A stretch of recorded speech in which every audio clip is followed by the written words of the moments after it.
Welcome to Scigest, your fortnightly serving of digestible science from plant and food research. Kia ora, I'm Dion Mundy and thank you for joining us for another Scigest Science Life for Me. Today, Rob Agnew is joining us from sunny Marlborough to talk about his time in plant and food research. I'm saying sunny Marlborough because it's part of Rob's job in the past to record the weather here in Marlborough, including the sunshine hours. And while modern technology means you don't have to read the burnt card at 9 a.m. on a Christmas day anymore, the weather is still important. So looking forward to hearing about his time in the company and part of what else he's been doing. So welcome, Rob. Thank you, Dion. Lovely to be here. So why plant and food research or its predecessors? How did you end up here? Well, I started with the Ministry of Agriculture and Fisheries in February 1986. So I had 38 years with what became plant and food research. I sort of fell into the job accidentally, actually. Came back from OE overseas after being away for 3 years with my wife and came back to my hometown, which was Blenheim, and was then employed on a 3-month temporary contract with Ministry of Agriculture and Fisheries, not expecting that in any way, shape or form to last for 38 years, but it was a great 38 years and I wouldn't change any of it really. So over that time, you're obviously involved in a number of projects. One of them that people may have heard about is VineFacts. Can you tell us a bit more about what VineFacts is? VineFacts started out of a disease management program we had on grapes. It started in the early 1990s. The Marlborough wine industry was fairly young and spray programs which were in place in Marlborough were really following calendar-based programs as had been the case in the North Island. And the scientist that I was working with at the time, Bala, was looking at reducing the number of sprays that could be applied. And that was a very successful program, which had an industry advisory committee. We were monitoring disease on vineyards, and we would send out a weekly fax advising them about the disease and also telling them whether or not they needed to apply a spray. At the end of that period of the fax being sent out and the research program coming to an end, they said, well, we don't want this to stop. Can you continue to send us faxes? So from that, a program called VineFacts, F-A-X, started, and then over the years that morphed into VineFacts, and it still was delivering disease management information, but it subsequently developed into a program delivering grapevine phenology information to the wine industry, and it moved from being owned by the Marlborough Research Centre, who gifted it to New Zealand wine growers in about 2014. So for the last 10 years it sat with New Zealand wine growers, and it also moved from being a Marlborough-based service to a New Zealand-based service in 6 wine regions. So to give people a bit of an idea, how many issues or how long has VineFacts been running? It started in January 1997, and it would deliver weekly issues from late September through until the middle or later April. And according to my calculations, from 97 through to 2024, we delivered 766 weekly issues of VineFacts. So, yeah, it's long running. Yeah, quite a commitment on your part. Yes. And your team that worked with you on it. Yes. What do you feel the impact, or how do you think that's helped the growers over the years, having that information? One of the main things that VineFacts has done over the years is communicate information to the industry which they would be seeking out themselves, whether that was information on weather. One of the strong parts of it has been communication of weekly temperature and rainfall growing degree day information, and also, as I mentioned, grapevine phenology information. So the main importance of VineFacts, it's not really telling them any sort of breakthrough information, but it's giving them information which otherwise they would have to seek out and could be quite difficult to find. So we were monitoring grapevine phenology on 30 blocks this last season in 6 different wine regions.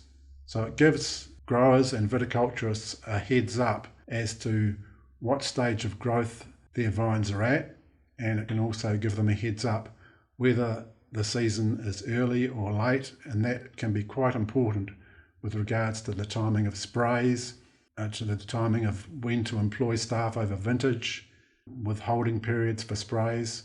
So yeah, really just a heads up for growers so that they can be informed about what's happening during the season. Now, you've used that word phenology a couple of times. For those people that aren't familiar with it, can you just explain a little bit about what that is? Okay, so phenology is the relationship between a biological event and the climate. So one of my favourite phenological events is the annual migration of the godwits, which most New Zealanders are probably fairly familiar with, the birds which fly from the Arctic Circle all the way non-stop to New Zealand, and they spend the summer in the New Zealand feeding, then they fly back via the South China Sea to the Arctic. That's a phenological event. Those birds have a biological clock which tells them when they should migrate. In the same way, plants like grapevines have a biological clock which is attuned to the temperatures and the things such as bud burst, flowering, when the grapes start to ripen and when they're ready for harvest. Those are all phenological events. Thank you, Rob. Who else over the years has asked you for weather data or weather summaries? Obviously, the growers find it useful, but there must have been other people that come looking for that weather data. Yeah, so as you mentioned, one of my main jobs over the last 30 years has been looking after the Marlborough or the Blenheim weather station, which is based at the Marlborough Research Centre. So I've communicated information on a monthly basis to the local newspaper and radio stations, and all sorts of different people in the agricultural, horticultural community and engineering companies have all often wanted to know what the weather's been like with regard to rainfall, sunshine, temperatures. I think Blenheim's been fortunate that the Marlborough Research Centre has been funding the collection and dissemination of weather-based information for over 30 years now, and it's very easily accessible for the people in the local community. So that means that people have access to historic data, Yes, and summaries. So have you been asked, based on that, questions about patterns either in the past or in the future? yes. Obviously, with so much talk about climate change, people have wanted to know whether that is applicable for Marlborough, and I could say that definitely yes. Blenheim has temperature records going back to 1930 on a monthly and daily basis, and in my time of monitoring it, as I said, the last 30 years, the temperatures have warmed substantially, especially over the last 20 years, so much so that of the 10 warmest years on record from 1930, so that's over a period of about 94 or 5 years now, 9 of the 10 warmest years have occurred since 2010, which is astounding. We're just having warm year after warm year after warm year. So I think it's conclusive that our temperature has warmed substantially. And does that include frost events? Yes, so 70 or 80 years ago, Blenheim was recording somewhere between 100 and 110 ground frosts per year. That would be in the 1930s and 40s. The 2010s, we're now recording probably 30 ground frosts per year. So one of my enduring memories as a child growing up in the 1960s was walking to school and stamping my feet in the frozen puddles. Well, it's a rare day in Marlborough when you can do that now. Yeah, my kids miss out on that. Yes. Have you ever had strange requests like brides asking which weekend they should get married or things like that? Asking you to predict the weather? I haven't had brides asking me, no, that would be, I can't recall that, but I have had quite an involvement with Marlborough wine growers, and they run the Marlborough Wine and Food Festival in February each year, and they would often want to know what the chances of rain on a Saturday in February were. And fortunately, I think over the 30 or more years that I've been running it, it's only been really rained out once or twice. With the weather and the weather station, you've hosted groups and visits. Do people still have an interest in how the weather's collected and those sorts of things? Yes, we've hosted school groups, and the NMIT viticulture and wine students normally visit our weather station once a year, and we're fortunate that we're operating a weather station, but we're also observing what's happening in the vineyard, which we've already talked about. And it's good for especially tertiary students who are studying viticulture and wine to actually understand how the weather information is used and how they can then go on into their career and look at various weather parameters, whether that be rainfall or temperature, or one of the things we record is leaf wetness, which is very important in most horticultural crops with regard to the disease management and prediction of infection periods for diseases. So how did you choose what you studied, and was weather part of that?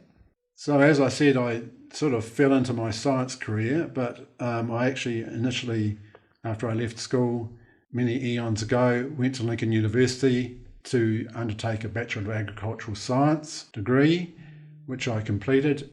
So this was in the late 70s in 1980, and really that prepared me to take on a role as an advisory officer. Would have then been with the Ministry of Agriculture and Fisheries, farm advisory officer. I specialised in farm management and dairy science and applied for a job as a farm advisory officer, and actually was appointed to one, but they wanted me to go to Dargaville, and it was about just as I was getting married, so I chose to decline that and went overseas on an OE.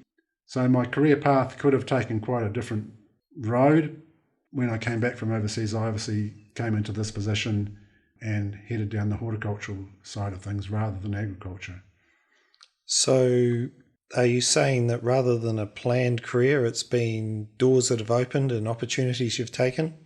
Yes, it's quite funny really, because I'm a person who plans small things in lots of detail, and funnily enough, I was on my OE, we went to what's known as the Agnew family castle in Scotland, and their family crest has a slogan on it which is in Latin is Concilio non impetu, which roughly translated means by plan and not by rashness. And my wife would say that I'm all the planning and she's all the rashness, but when it comes to my science career, I probably didn't have a plan of where I wanted to go. I'm not a big picture person. I'm much more a details person. So I commit myself to something and see it through and probably plan the detail of it, but I'm happy to probably much more just go with the flow, and I've probably done that with my career. And I don't regret that. Probably if I'd come in with a PhD and a much more clearly defined science path, I might have had it mapped out a lot more definitively. Right. So during your career, what sort of mentors have you had, or what influences on where you did end up working? Well, I worked closely with a couple of scientists. The scientist who employed me, Dr. Mike Trott, is very well known in the wine industry in New Zealand, and Mike and I worked closely a number of projects. And I also worked with Dr. Barler for about 14 years, from the mid-80s to the probably 2000. Barler was a plant pathologist, so that really led me down the pathology field. So, yeah, they influenced the direction of my work to a large extent. And you and I, Dion, worked together very closely for quite a number of years on pathology-related projects. So you've also had quite a strong influence on where I've gone as well. So thank you for that. Well, yeah, hopefully it's been a good influence. So in a perfect day in your science career, what would you be doing, or what would that involve? I'm not sure if I would say a perfect day, but a day which I would really enjoy is when I was communicating information, whether that be weather-based information to the local community or information through VineFacts to the national wine industry.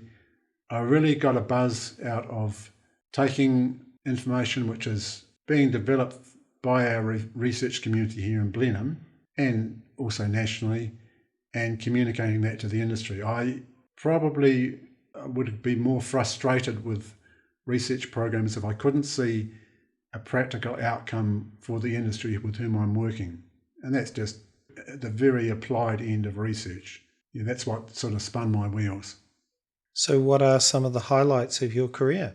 As I've said, communicating information to the industry. What I haven't mentioned is probably for the first 10 years or so, I spent a lot of time working with cherries in Marlborough. They were an important crop in Marlborough when I first started. Probably one of the highlights out of that was we had a cherry cultivar evaluation, which I spent quite a number of years working on. I think that involved 55 different cherry cultivars, and from that there was a series of cultivars which were imported from the US, which were just numbered varieties, and we identified 2 or 3 of those which subsequently went on to become part of the New Zealand cherry industry and were released with New Zealand varietal names. So that was an early highlight. As I've said, VineFacts had many highlights over the years and changed with the times with the research programs we've been involved in.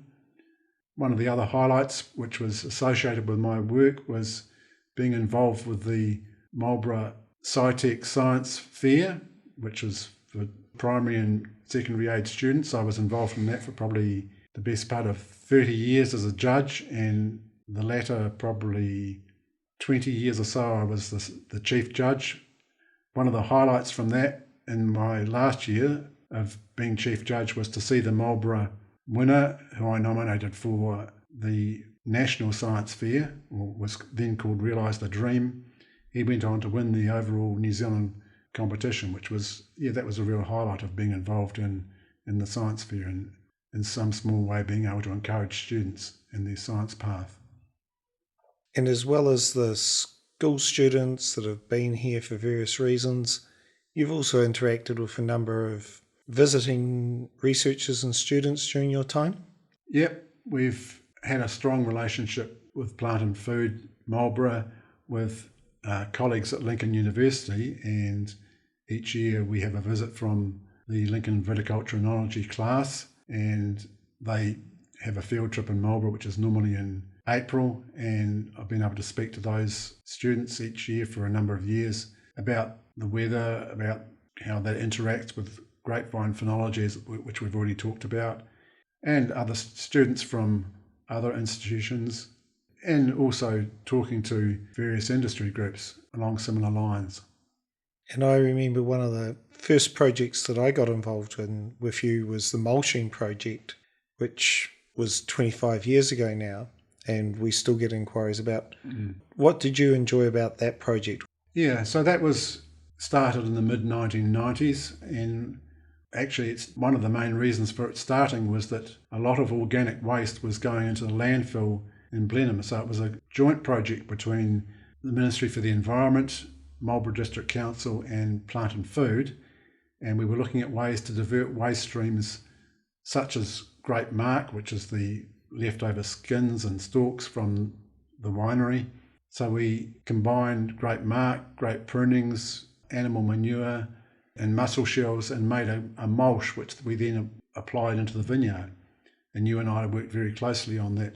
That work, as you say, continued to be accessed over the last 25 years, but I think it pointed out a number of ways and benefits that the industry could derive from applying mulch or compost under their vines.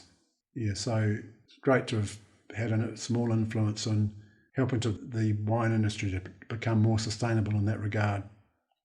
So we've had what to do with their waste, how to reduce their sprays, how to respond to the weather and the conditions that they had.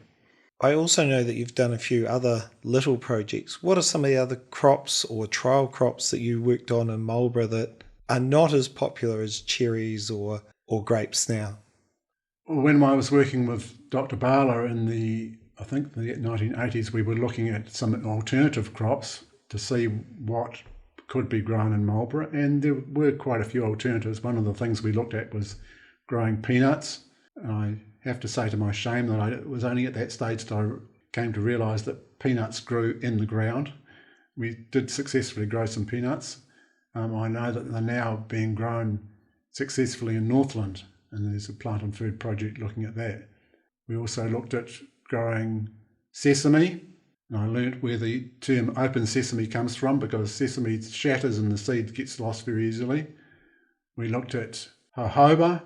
Yeah, so none of those things were ever really taken up to any degree, because the grape industry became so prominent in Marlborough and developed very rapidly in the early 2000s.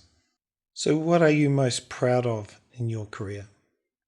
I think I'm proud of the fact that I've been able to have a close association with the local community and the local and national wine industries, and I hope that I've made a difference to both of those groups.